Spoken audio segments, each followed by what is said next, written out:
হাজার ইসলামের সমাবেশ দেখেছে, খুলনাবাসী এই সমাবেশ প্রতিহত করবে। নিজের রাজনৈতিক অভিজ্ঞতা নিয়ে এক আবেগঘন স্ট্যাটাস দিয়েছেন বৈষম্য বিরোধী ছাত্র আন্দোলনের অন্যতম সহ সমন্বয়ক সাজিদুল ইসলাম বাপ্পি।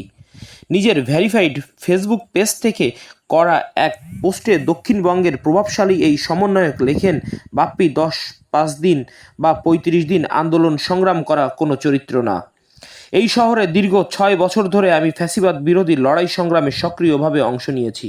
এই সংগ্রামের পথে আমি বারবার রক্তাক্ত হয়েছি, নির্যাতনের শিকার হয়েছি, মামলার মুখোমুখি হয়েছি, এমনকি গুম হওয়ার তিক্ত অভিজ্ঞতাও পেরিয়ে এসেছি। আমার মাথায় অর্ধ ডজন সেলাইয়ের দাগ আজও বহন করেছি, যা আজও আমায় যন্ত্রণা দেয়। ফ্যাসিবাদ বিরোধী এই লড়াইয়ে আমি কম বেশি সব ধরনের অভিজ্ঞতারই সম্মুখীন হয়েছি। আমি এই শহরের সন্তান। আমার পূর্বপুরুষরা খুলনার মাটিতে জন্মেছেন, বেঁচে থেকেছেন এবং শেষ নিঃশ্বাস ত্যাগ করেছেন। আমার ভবিষ্যৎ এই মাটির সঙ্গে জড়িত। একদিন আমাকেও এই মাটিতে শায়িত করা হবে। তাই আমি এমন কোনো কাজ করব না যাতে এই পবিত্র মাটি কলুষিত হয়।